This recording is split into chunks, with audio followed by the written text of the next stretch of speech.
especial. Já estou apresentando na tela aqui as regras, né, de convivência. E estamos aqui com um convidado especial, a dona Marília Arruda. Fui aluno do IFCE, de pós-graduação, especialização em gestão ambiental urbana, e hoje está fazendo doutorado lá em Portugal. Por favor, dona Marília Arruda, se apresente aí. Ave Maria, mas dona me chama logo de véia, né? Bem, eu sou a Marília Arruda, sou formada em turismo, sou mestre em desenvolvimento do meio ambiente e fiz uma especialização com o Olívio, lá no antigo Cefet, né? De gestão ambiental urbana. E agora eu estou me aventurando, fazendo um doutorado, que é uma grande aventura, lá em Portugal, de alterações climáticas e política de desenvolvimento sustentável. E aí, a convite aqui de Olívio, que foi meu orientador, eu aperriei muito o juiz dele, né, Olívio? Sim, sim. Eu vim falar um pouco para vocês aqui da Política Nacional de Resíduos Sólidos, né, que é um tema que está bastante em voga. Então, eu vou fazer uma apresentação rápida aqui e qualquer coisa vocês tiram a dúvida comigo ou com o Olívio. Olha, eu posso compartilhar, Olívio? Pode sim, pode mandar para rodar. Apresentar. Espera aí um minutinho, então.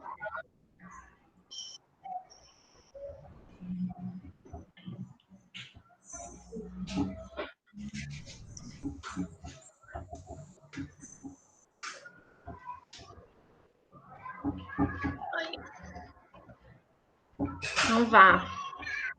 Tá vendo aí, Olívio? Ainda não. É só ter um pouquinho de paciência que ela entra.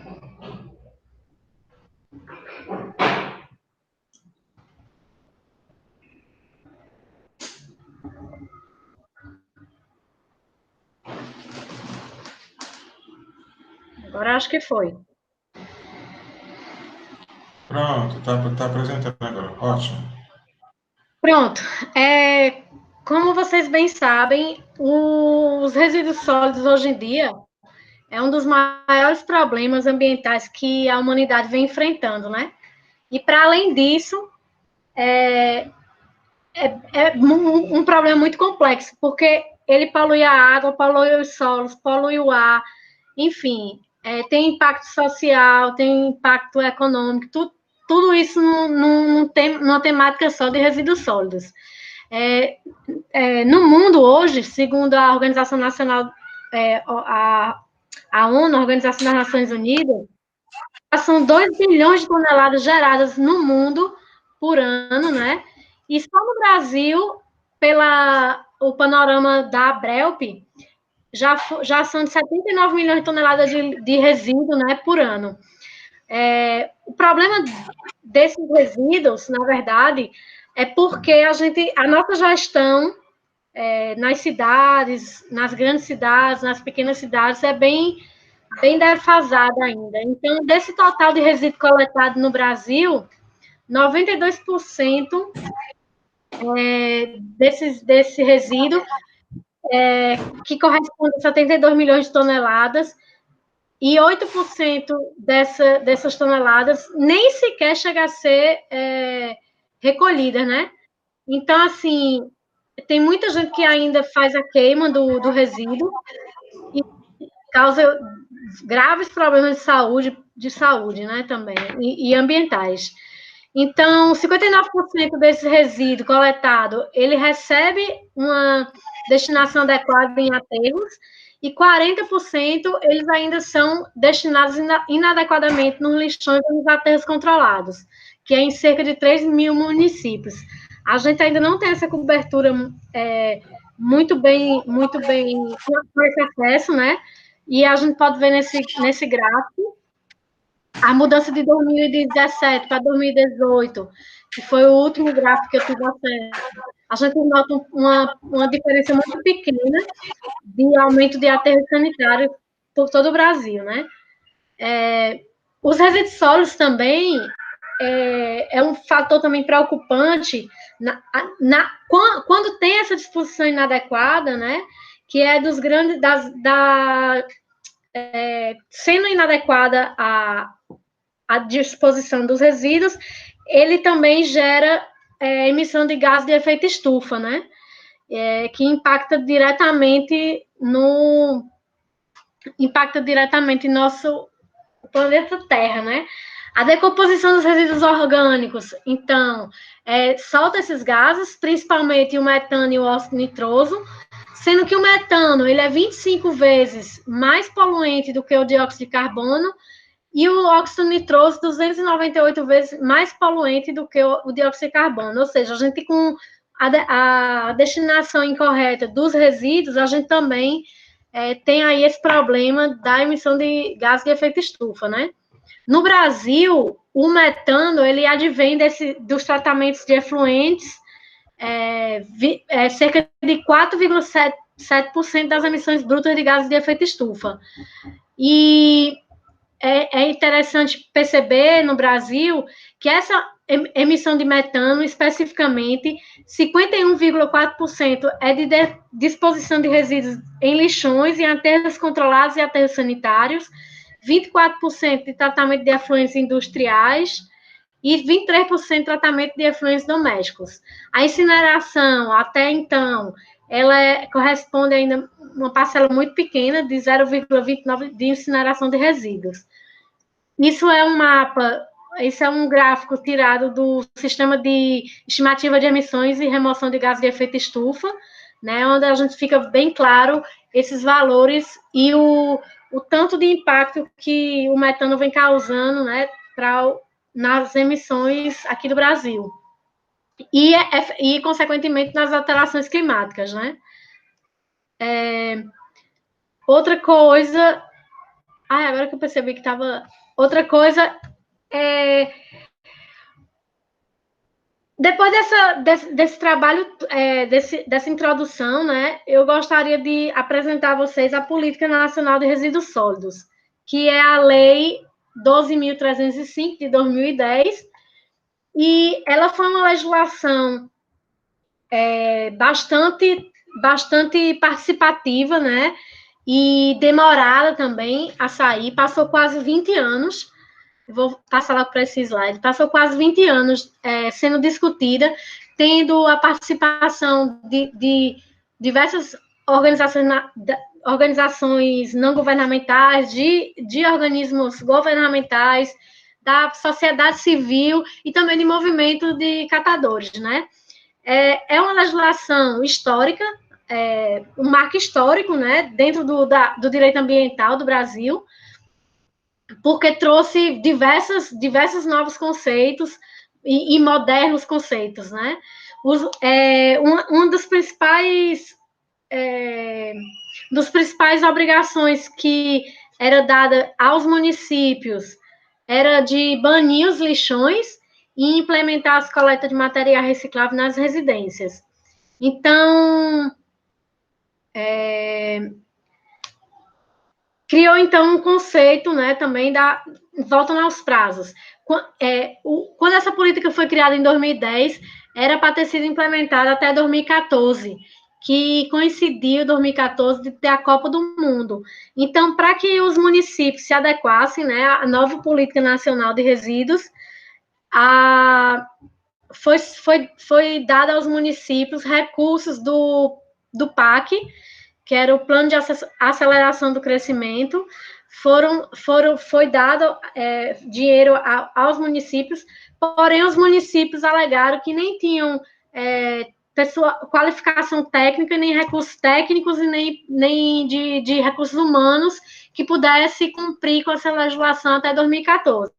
Então, eles se juntaram e pediram a prorrogação de prazo, né, que foi estendida em capitais e regiões metropolitanas até o ano passado, 31 de julho, em cidades entre 50 mil e 100 mil habitantes até 31 de julho, e o município com menos de 50 mil habitantes para o ano que vem, 31 de julho. O cenário atual é que nem todos foram cumpridos, embora a gente teve um grande avanço.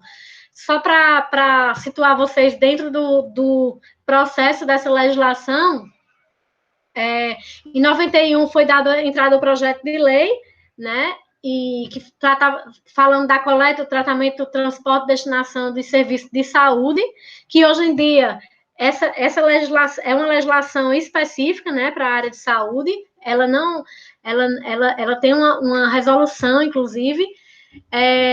Depois foi se prorrogando, passou 8 anos, né, nessa parada, e em 2001 teve a Câmara dos Deputados, então, criou uma comissão especial da Política Nacional de Resíduos, e em seguida foram criados também os grupos de trabalho interministerial de saneamento ambiental, onde foi criado o Programa de Resíduos Sólidos Urbanos.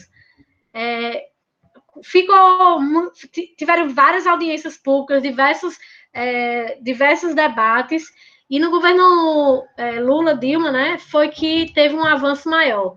Em 2007, eu gostava de lembrar do marco do saneamento, da Política Nacional de Saneamento Básico, que foi quando foi instituída essa legislação, né, em 2007, e esse trabalho da Política Nacional de Resíduos foi se estendendo, né?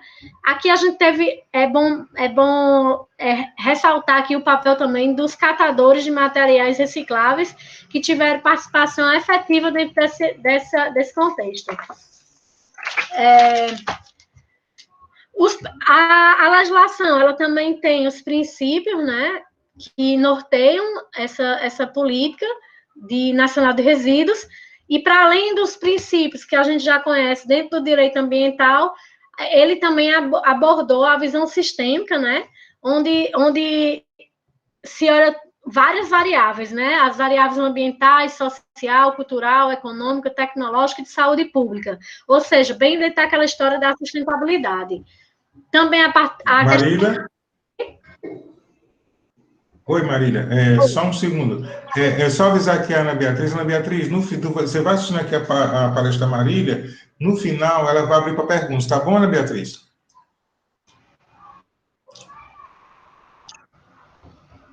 Ouviu, Ana Beatriz? Boa noite, você ouviu o que eu falei? Boa noite, sim, professor.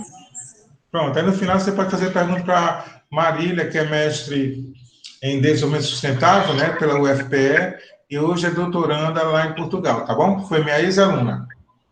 Bora lá, continue, Marília, por favor. Então, dentro desses princípios também, vem esse princípio da responsabilidade compartilhada, né? Onde tira aquela ideia de que só o setor público é responsável por essa gestão. Ele envolve, então, dentro dessa legislação da Política Nacional de Resíduos, ela envolve todo o setor, né? Tanto a sociedade civil, como a parte governamental, as organizações não governamentais e as empresas. Foi também importante esse princípio, porque a gente tem os resíduos sólidos agora tido como um bem econômico e um valor social, né? Que gera trabalho, renda e promove a cidadania. Passando aqui para os objetivos, no inciso 2º, ele traz a hierarquização, né, desse processo dos resíduos, que é desde a não geração, passando pela redução, reutilização, a reciclagem, o tratamento e a disposição final adequada dos rejeitos.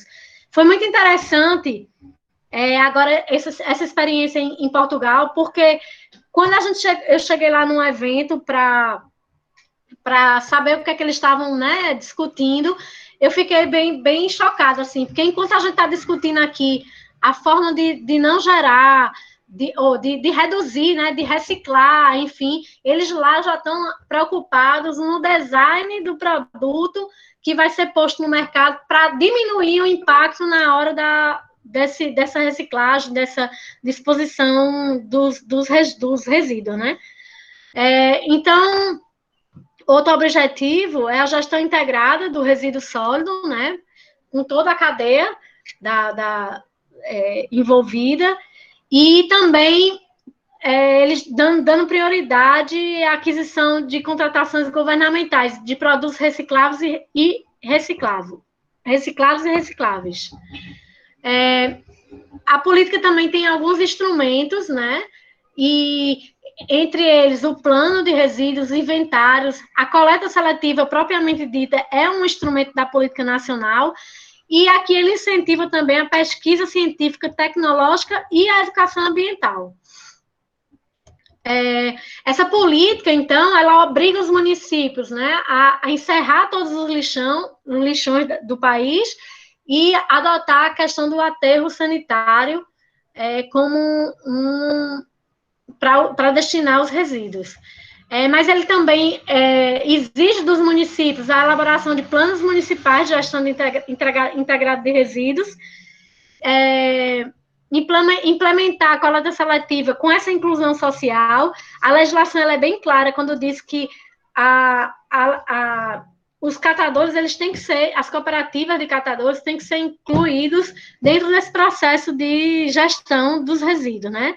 A questão da compostagem também é uma das obrigações municipais, né? Que como a gente viu, ela sendo disposta em locais inadequados, tem essa questão da liberação de gases de efeito estufa, né? E impacto nas alterações climáticas, e a questão também da logística reversa. Em relação aos planos de resíduos, os municípios eram obrigados a fazer. Eu gostaria aqui de lembrar que o Plano Nacional de Resíduos, ele sofreu um atraso, na verdade, um atraso de quase 10 anos, porque o Ministério do Meio Ambiente tem um rascunho do que é um plano nacional, porém, ele está sendo revisado atualmente, mas ele não foi em nenhum momento publicado. Então, o próprio governo federal, né, ele não deu um exemplo para os demais estados e municípios. Então, fica muito difícil também cobrar dos municípios, né? Porém, ele é muito rigoroso. O governo federal é muito rigoroso quando ele diz que, para conseguir acesso aos recursos da União, né, que trate dessa questão de gestão de resíduos sólidos, sem a elaboração dos planos, eles não têm esse acesso, e sem o plano municipal, eles também não estão cumprindo as obrigações do Plano Nacional da Política Nacional de Resíduos. A existência desses planos, ele é uma condição, né, para o acesso aos recursos, mas também não é garantia que o governo vá repassar esse recurso, né? Então, é muita burocracia e pouca agilidade na concretização e implementação da política. Dentro dessa política também, no artigo 48, ele traz várias proibições, entre elas, de utilização dos rejeitos como dispositivo para alimentação, né? A catação, eles proíbem que as pessoas fiquem dentro dos lixões e aterros, né? Catando, criar animais domésticos, a fixação de habitações temporárias e outras atividades. Porém, nossa realidade é completamente outra, e existe também outra discussão em relação a isso, que é quem fiscaliza e quem toma conta dessas pessoas que vivem dentro dos lixões, que se alimentam, e isso é uma realidade muito comum nossa. Falando agora um pouco dos catadores, existem várias vantagens, né, quando se é utilizado cooperativa de catadores dentro dessa gestão integrada de resíduos. Entre elas, a geração de emprego e renda para essas pessoas, o resgate da cidadania dos catadores, reduz a despesa nos programas de reciclagem, né, de coleta, transferência e disposição final, e a organização de trabalho dos catadores. Lembrando que os catadores, dentro desse processo, é o elo mais fraco, né, do processo de reciclagem, porém fundamental. Segundo o Movimento Nacional dos Catadores de Materiais Recicláveis, hoje no Brasil já são 1 milhão de trabalhadores registrados. Obviamente que esse número aumenta quando a gente soma aqueles trabalhadores que estão dentro dos lixões, né, que não são cooperados, aqueles que andam por toda a cidade catando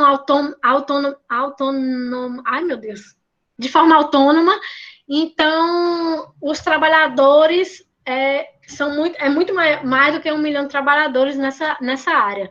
Eles estão se concentrando na região Nordeste, a concentração é de 31%, é a segunda maior região do país onde tem essa atividade, só perde mesmo para o Sudeste, mas também o Sudeste tem esse parte de desenvolvimento maior, né? 72% é do sexo masculino e a maioria, 28%, sexo feminino. Eles se declaram, 74%, a maioria pretos, pardos e indígenas, ou seja, a gente tem aí também a questão das pessoas com maior vulnerabilidade, né? E uma idade média de 43 anos. Eles têm, geralmente, pouco ensino, né, escolar, e tem uma renda média de aproximadamente um salário mínimo. É interessante que esse movimento, eles antes mesmo da publicação da legislação da Política Nacional de Resíduos, em 2002, eles conseguiram participar da classificação brasileira de ocupações, né? Sendo reconhecido e tendo todos os direitos trabalhistas pertinentes. Dentro da legislação, por conta daqueles debates iniciais, né, eles começaram a ter um papel muito importante e hoje eles são considerados agentes socioambientais da política, né? Então, diversos artigos foram destinados aos catadores, né? Nessa questão da integração dos catadores dentro do ciclo de vida dos produtos, o incentivo à criação e desenvolvimento de cooperativas, a inclusão social e a emancipação econômica, a implantação de coleta para a participação das cooperativas, né, nos municípios e os programas de ações. Também atuar em parceria com as cooperativas, né? As prefeituras, elas têm essa obrigação, e o titular do Serviço Público de Limpeza Urbana e de Manejo de Resíduos prioriza a organização e o funcionamento dessas cooperativas. Também tem incentivos, né, econômicos, indutores dessa atividade. Dentro dessa realidade, até 2015, a gente teve diversos programas, incluindo os catadores, que foi o Procatador, o Cidade Procatador, o Cataforte, que teve três já edições, ele está agora na terceira, e é o único que está vigente atualmente no país. O Pronatec também abrangia os catadores, né, e a coleta seletiva solidária. Eu trouxe essa figura, né, do site do governo federal atual, que quando a gente vai procurar qualquer informação desses programas, infelizmente já não tem mais nada no ar. A transparência pública nesse governo realmente é triste. E assim como a transparência pública também dos dados, eu queria aqui chamar a atenção, porque o que acontece? Hoje a gente tem a Abrelp, né, que é essa que é responsável pela realização do panorama anual dos resíduos, né? Porém, os catadores mesmo não são muito favoráveis e não acreditam muito nos números, então a gente tem várias outras fontes, sendo que a maioria dessas fontes estão desatualizadas, como o Observatório dos Lixões, né? E esse Observatório dos Lixões é super interessante, porque ele dá o diagnóstico municipal da Política Nacional de Resíduos em cada cidade. Se eu for lá e colocar a destinação final do lixo, eu aqui dei um exemplo de Ilhéus, na Bahia, porque eu morei lá, fiz um trabalho lá também, então ele vai me dar que a destinação final do lixo é em 3.027, mas esses são dados que estão extremamente defasados, né? Esse é o Observatório do Lixo, ele é da Confederação Nacional dos Municípios, o que vale também a pena vocês depois darem uma olhada, e o Observatório da Política Nacional de Resíduos, também extremamente defasado, o que é uma pena, porque a gente precisa realmente de dados atuais para poder cobrar, fiscalizar, né? E aí os ministérios públicos se ligarem também e fazer esse monitoramento de dados ser rotineiros, né? Não entra governo e tira do ar, como está sendo feito atualmente. A gente também tem esse painel de resíduos sólidos urbanos, que ele dá os indicadores, né, no Brasil e nas regiões, mas como é autodeclaratório, então, assim, os municípios declaram se quiser. Hoje de 5 mil e poucos mil municípios que o Brasil tem, só 5.570 municípios, só 3.600 é que se prontificaram em atualizar os dados de cada município, né? Aqui também eu trouxe, o Sistema Nacional de Informações de Resíduos, na área de resíduos, né? O que mostra também a disposição dos resíduos sólidos urbanos adotados no Brasil nessa amostra de 2017. Como a gente vê, ainda existe bastante município que não informa, 33% desse montante não chega nem a informar a essa fonte, né? Qual é a sua realidade atual. A gente, nesse desgoverno agora, a gente está tendo, desde o ano passado, um programa chamado Lixão Zero, que ele foi lançado em abril do ano passado, incentivando os municípios a substituir os lixões por soluções mais sustentáveis, né? E na ideia... Marília, só uma intervenção aqui, por favor. Gente, eu coloquei aqui o endereço da Abrelp. A Abrelp é uma ONG, uma associação, que ela tem várias publicações sobre resíduos sólidos. Eu acho que eu devo ter, provavelmente, está lá nas minhas apostilhas, viu? Que eu mandei para vocês, está lá no poder lá. É muito boa, quando eu quero pegar dados, eu vou lá, pego, tem muitos gráficos, é muito interessante, como a Marília citou anteriormente, tá certo?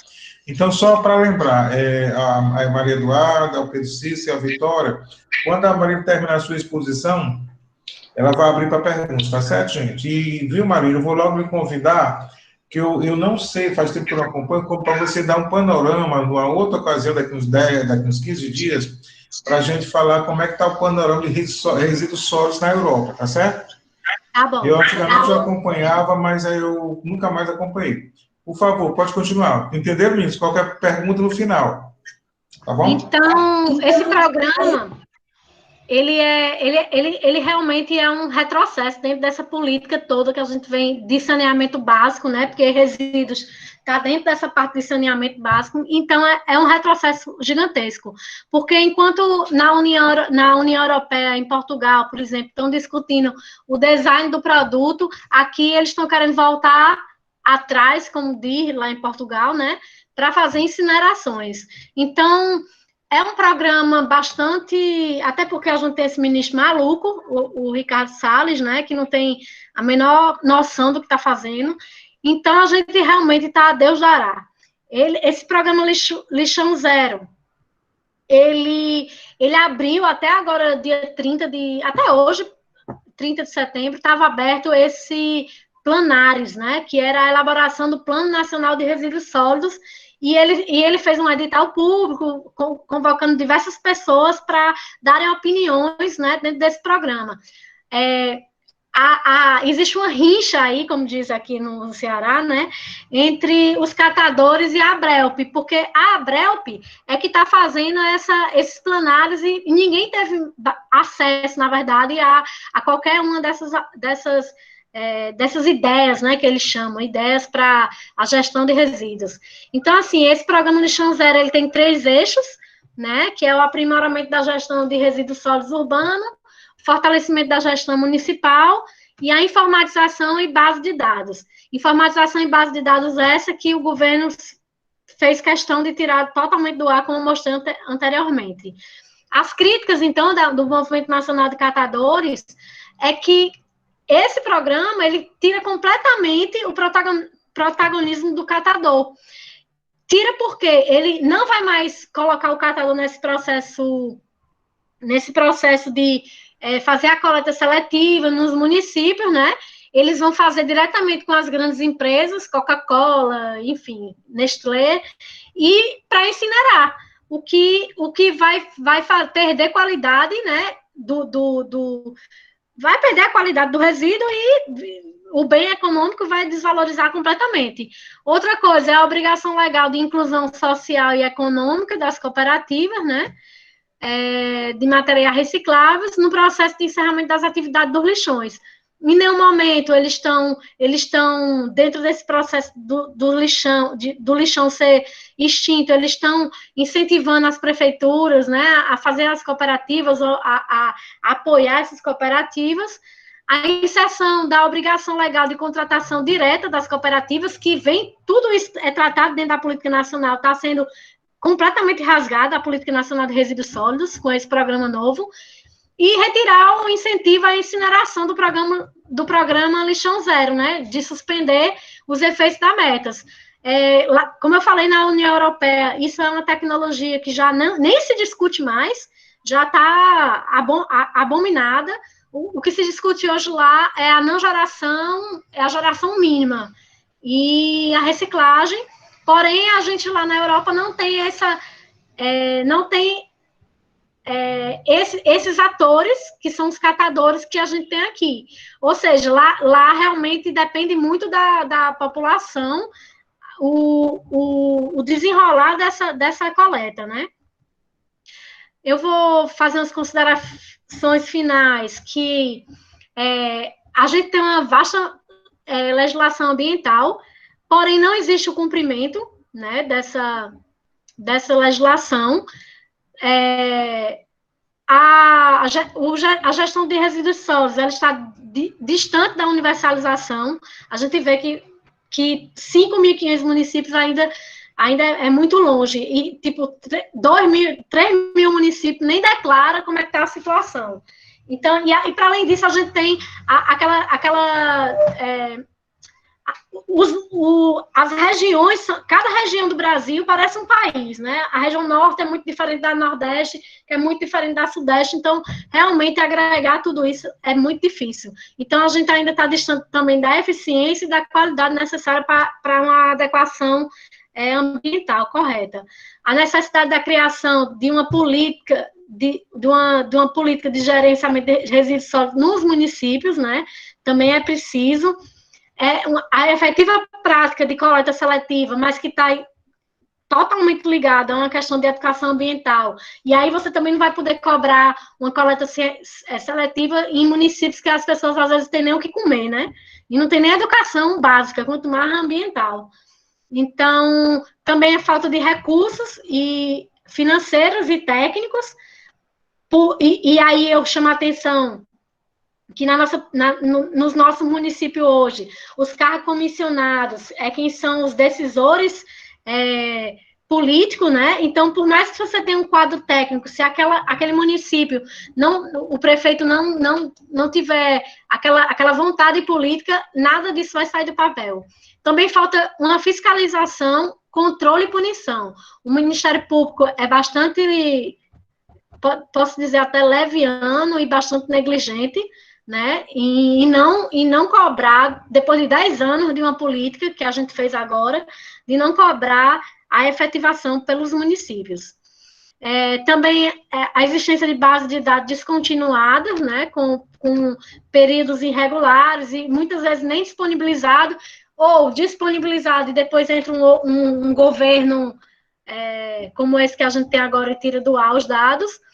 E o atual governo, ele sofre um grave retrocesso com decisões políticas baseadas em interesses escusos, né, e um desmonte da governança da gestão de resíduos, para além de um desmonte também dentro da questão das alterações climáticas, que a gente tinha uma secretaria que tratava especialmente das alterações climáticas e hoje em dia foi destruída. Inclusive, a gente passou vergonha na última COP, com o Ricardo Salles, lá na Europa, então, realmente falar o que disso, né?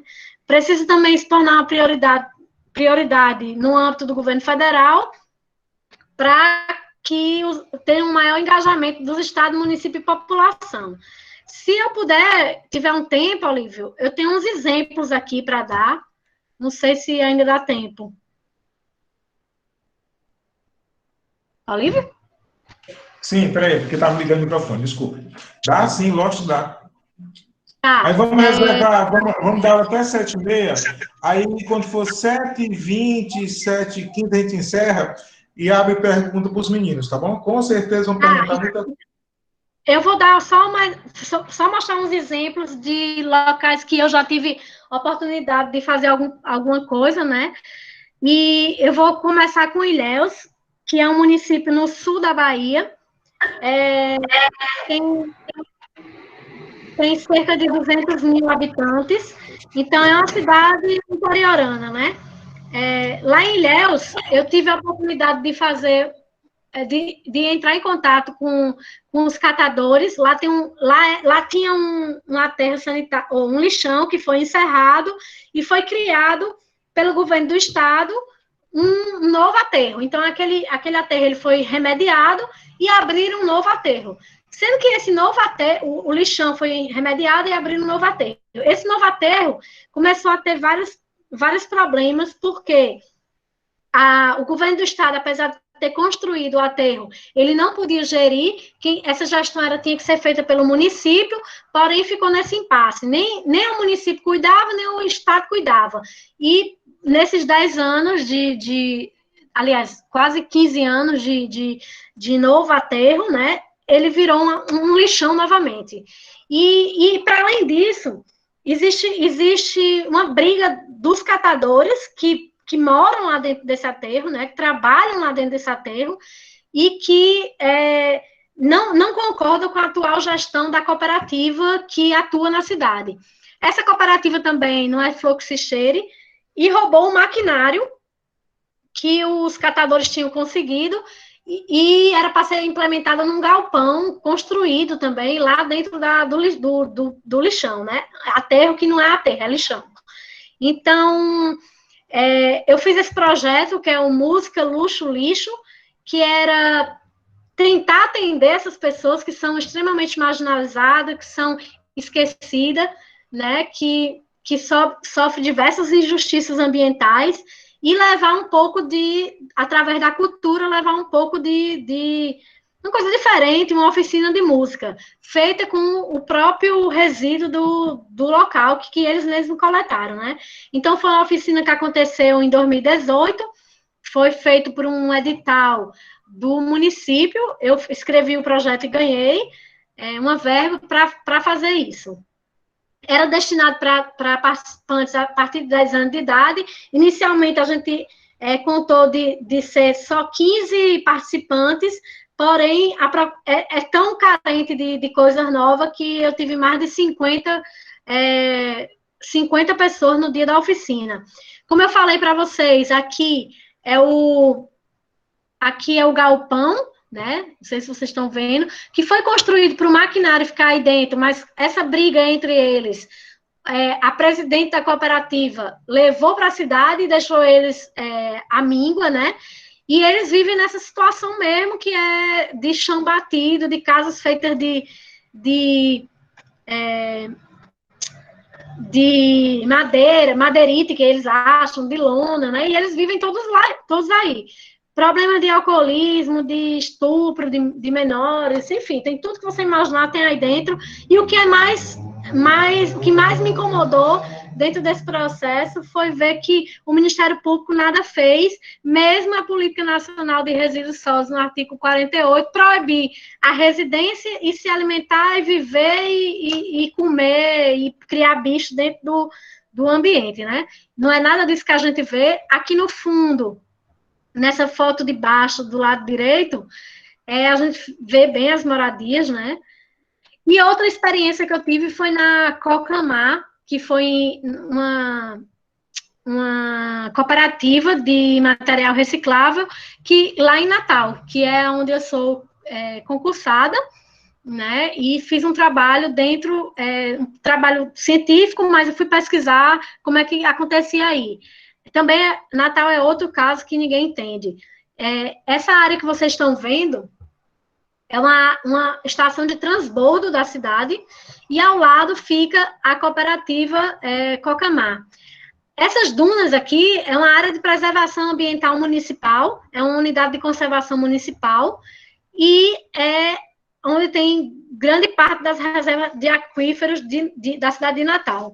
Então, o problema aqui era o seguinte: essa região transbordo é bem na zona leste da cidade. Então, todo o resíduo coletado da Zona Sul, da Zona Leste, vai para essa Zona Leste, inclusive a da Zona Norte, que é onde fica o atual aterro de Natal. Então, é uma coisa completamente sem sentido, né? E a gente que estuda isso sabe que tem a ver com quanto mais se anda, quantas vezes mais o caminhão anda, mais se ganha. Então, é uma estação completamente sem noção, dentro de uma área de preservação, mas aí conseguiram fazer essa cooperativa. Essa cooperativa tem 45 cooperados, né? A Urbana, desde 2011 até 2021, eles estão cedendo a estrutura física do galpão, energia elétrica, água e telefone, dão um repasse também para essa cooperativa, porém, o tempo que eu fiz essa pesquisa lá, eles não estavam nem repassando, e eles contam, não é nem com a coleta dentro dessa região de transbordo, eles contam com doações, né, de condomínios, de supermercados, de hotéis, de shopping, e é produzido, em média, 230 toneladas por mês de coleta seletiva, né, que vai para o processo de reciclagem. Então, esse projeto social, não, aliás, essa cooperativa não tem nenhum projeto social ligado à cooperativa, o valor arrecadado é dividido igualmente entre todos, mas eles sentem muita falta também da questão por exemplo, da Secretaria da Educação ir lá alfabetizar os catadores. Eles são bem esquecidos nesse sentido. Porém, com a diferença dessa cooperativa para a de Ilhéus, você pode ver que é bem mais organizada, né? Eles têm esse galpão que realmente está funcionando, com maquinário doado também, mas essa estação de transbordo é uma aberração.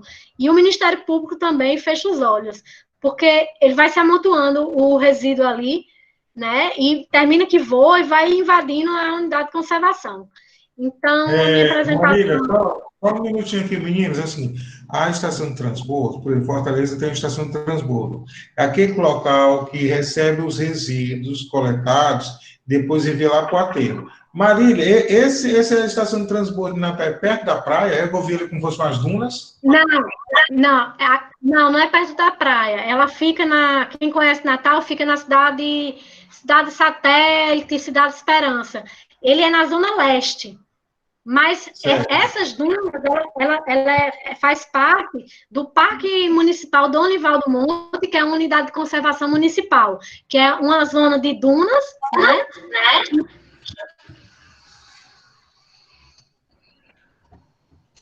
Ok, Marília. Meninos, bora ver as perguntas, está na hora. Ana Beatriz, alguma pergunta? Não, professor. O que você achou da apresentação da Marília? Eu achei bem interessante saber como está ocorrendo os resíduos sólidos. Os resíduos sólidos na Europa, e achei muito interessante a palestra dela. E é isso. Pois é, ela veio, eu estou falando com ela agora, porque hoje de manhã eu fiz a reunião com ela para o projeto de doutorado dela, eu estava lá, ficamos juntos bem uma hora conversando, aí surgiu a ideia de trazer ela aqui. É interessante porque assim, quando as aulas eram normais, eu sempre levava palestrante de fora, procurava para vocês terem uma outra visão, né? Mas nesse sistema de pandemia está tudo de perna para o ar. Então, a Marília apareceu, passando dias aqui, então eu vou convidá-la, já falei para ela agora, né, eu tive a ideia, dela falar um pouco do panorama dos resíduos na Europa. Vocês, eu sempre passo um filme, um vídeo que eu tenho, mas eu acho que ela falando é uma coisa bem mais atual e bem interessante para vocês, para ter essa ideia, né? Bora lá, Eduarda, que foi a segunda que chegou. Aí, Eduardo, uma pergunta?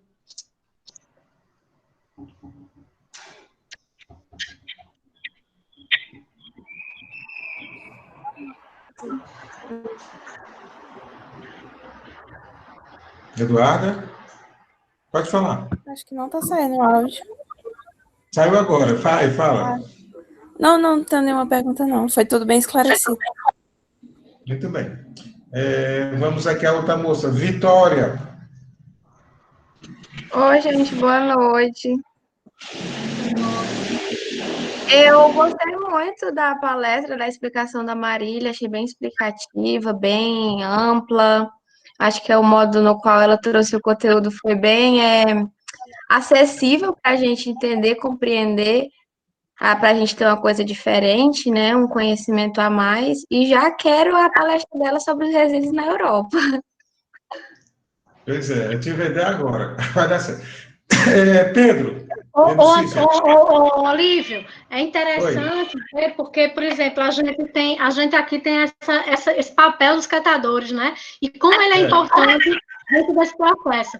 E lá, quando eu falei que queria falar dos resíduos sólidos aqui no Brasil, né, e tudo, eles ficaram super, super, assim, impressionados dessa função dos catadores. Para eles lá, é uma coisa super valorizada, né? E aqui a gente, às vezes, nem dá tanto valor. Então, lá é uma coisa muito impessoal, na verdade, né? Tipo, lá tem muito ecoponto, as pessoas têm também a coleta porta a porta, mas eles têm os dias certos de cada material, e quando o caminhão do resíduo chega, por exemplo, dia de o que eles mais pegam impressionantemente, porque lá eles misturam o papel com o metal. Então, esse é o container que mais é coletado na semana.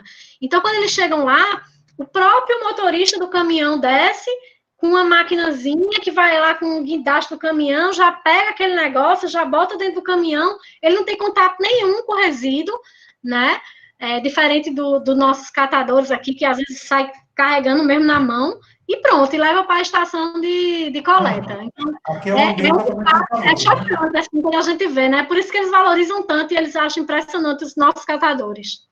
Gente, lá na Europa, em Portugal de Marilhatá, não existe catador. Então, quando ela falou de catador, eles ficaram assim, muito ululantes, ficaram assim, com a vontade imensa desse trabalho dela. Mas a visão deles, às vezes, eu acho que é muitas vezes assim, meio fantasiosa, né? Meio fantasiosa, né?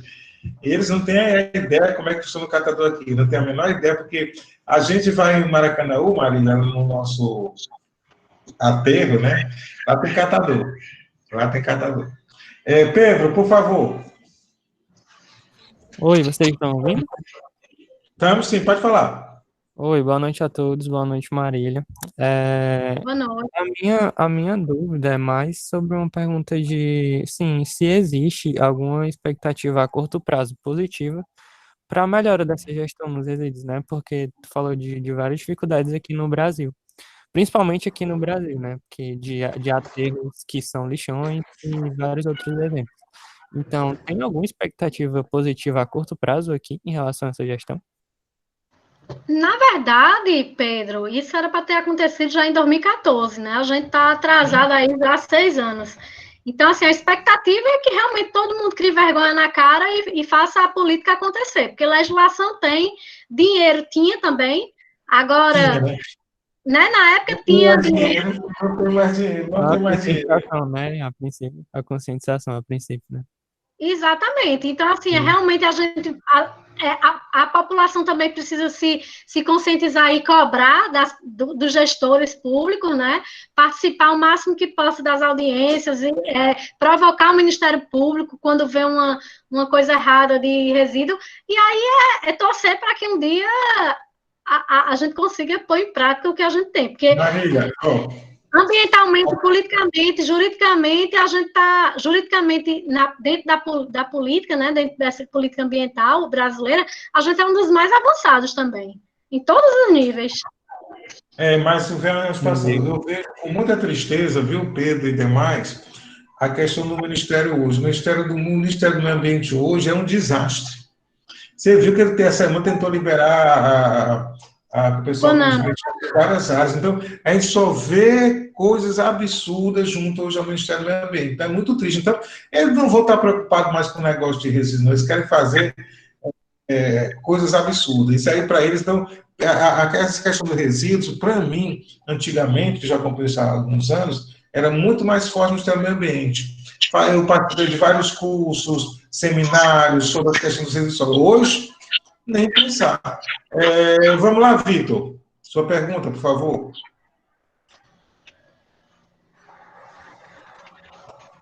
Boa noite, Marília. Primeiro, eu queria Boa noite, Vitor.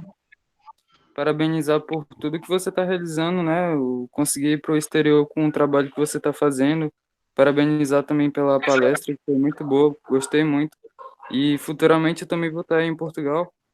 E a pergunta é, como que está o mercado de trabalho na área ambiental de Portugal? Na área ambiental. É assim, Vitor. Quando a gente sai do país da gente, a gente sempre acha que a vida vai ser melhor, porque vai ganhar em euro, que está em um país estrangeiro, mas a vida para quem é imigrante, né? E aí eu te digo isso porque eu estou dentro de um doutorado e não é nada fácil. Mesmo eu sendo estudante de doutorado lá, né? Que eles reconhecem como o mais alto nível de qualificação. Lá, quando eu vou atrás de emprego dentro da minha área, eu só consigo subemprego para ir servir mesa, para ir trabalhar 15 horas por dia. Então, assim, quase nunca dentro da minha área. Então, a gente também não pode se iludir, achar que a gente vai sair do nosso país e vai ser mar de rosa lá fora, porque não é. Tipo assim, eu tive agora. Eu tô ciente, eu sei que as coisas vão ser difíceis. Para eu conseguir uma bolsa agora, eu estou tentando, né? A primeira coisa que eu tive que fazer foi reconhecer o meu diploma, e aí é uma dificuldade imensa, porque se não tiver nota CAPES, eles cobram 500 euros para. Então, assim, não é te desestimulando, mas a gente tem muito trabalho para fazer aqui e ser reconhecido mais aqui do que lá fora. Entendi, obrigado. Ok, Marília. Gente, a Marília é turismóloga, né? Ela começou nessa de resíduos, foi na pós, não foi, Marília, com a gente lá? Foi, eu comecei, na na verdade, eu estou aqui hoje graças ao Olívia, porque eu lembro que eu era uma menininha muito mimadinha, muito cheia de consumismo e tal, e eu lembro que uma vez a Olívia levou a gente para o Janguruçu. O Janguruçu estava meio que sendo remediado, estava começando a coleta seletiva lá, uma coisa assim, e eu lembro que foi um choque de realidade para mim ver pessoas comendo um Danone na hora que o caminhão chegou. Então, desde esse dia eu disse, não, eu quero trabalhar com isso eu quero mudar a vida dessas pessoas, assim. Então, eu venho trabalhando bastante nessa área, mas quem iniciou tudo foi a Olívia. Que é isso, Marília. Apenas fiz meu papel lá com vocês. Eu me lembro do dia que eu fui lá com vocês, eu não sei quem foi tu que quis vomitar no fim dos catadores ou foi outra pessoa? Teve uma de vocês que teve vontade de vomitar, não me lembro qual foi. Era um cheiro horrível, Olívia. Terrível. Não lembro mais assim lá. Eu lembro que a minha monografia já foi completamente diferente. Eu fui fazer a monografia da gestão ambiental urbana, eu fui fazer dentro dos hotéis da Beira-Mar, né? Que eu queria saber como era que estava a coleta seletiva dos hotéis da Beira-Mar em 2004, isso. E eu lembro que eu entrava nas casas dos lixos dos hotéis e achava o máximo aquilo. E o povo, que maluca é essa? Que está indo ver lixo e tinha que fazer aquela gravimetria, né? E pegar... O Olívia ensinou, lixo então... de rico, né? Lixo de rico, né? Lixo de rico. Lixo de rico. A verdade é lixo de rico, mas é assim mesmo. Aí a gente faz o que pode, né, Marília? O trabalho da Marília ficou muito bom na época da especialização dela e foi muito legal. Ela levantou acho 10 hotéis, foi? 10 na Beira-Mar, foi? Eu fiz em 15 hotéis, mas só 10 que me responderam, que quiseram participar, né? Pois, Marília, eu agradeço muito. Você sabe que a nossa relação tem mais de 16 anos, 16 anos, né? 16 anos. A Marília foi a primeira pessoa que fez confusão. Foi a primeira aluna que fez confusão comigo quando era coordenadora da especialização. Foi a primeira. Não gostei dela do começo. Aí depois a gente ficou muito amigo, né, Marília? Aperreava muito ele, mas ele era jóia. É porque eu era chata mesmo. Mas a gente já fez alguns trabalhos juntos também. Fizemos um artigo para o Congresso Brasileiro de Resíduos Sólidos, né? E foi um dos melhores artigos ganhamos honra ao mérito, eu e a Olivia, foi ótimo. Foi bastante produtivo na ABS também, então a gente vem, quando pode, a gente se junta, né, Olivia? Vamos ver se a gente faz alguma coisa, né? Eu estou só em casa agora. Pois, gente, meninada, muito obrigado aí, obrigado a Marília. E eu vou agora tirar até falar com ela para tirar minhas dúvidas sobre como é que está a questão dos resíduos sólidos na Europa. Então, ela vem falar com a gente. E eu acho assim, que ela se torna muito mais dinâmica. Eu estava atrás de... falei com uma amiga minha outra amiga minha, que fez também comigo lá, a especialização, para a gente fazer mais essas aulas assim, porque do jeito que está a aula assim, ela fica muito monótona. E eu não gosto nada monótono, então eu vou agora implementar esse tipo de aula para trazer uma pessoa aqui para a gente discutir sobre um assunto, entendeu? Discutir não, conversar sobre um assunto. Tá certo, Maria? Eu agradeço, gente, boa noite a todos vocês, que agora eu vou para outra tarefa aqui, outro compromisso, viu? Boa noite, Ana Beatriz. Boa noite. Pedro e Vitória. Abraço em vocês, gente. Abraço, boa noite. Obrigada. Boa noite, até mais. Tchau, gente. Boa Prazer foi noite. Foi um meu, prazer, obrigada. Qualquer Maria. coisa, pega meu e-mail com o Olívio.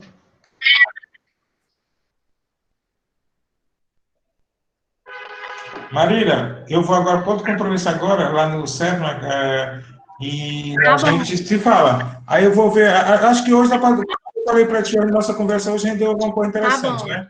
Eu acho que aquilo que eu lhe falei, que a gente conversou, acho que é um caminho.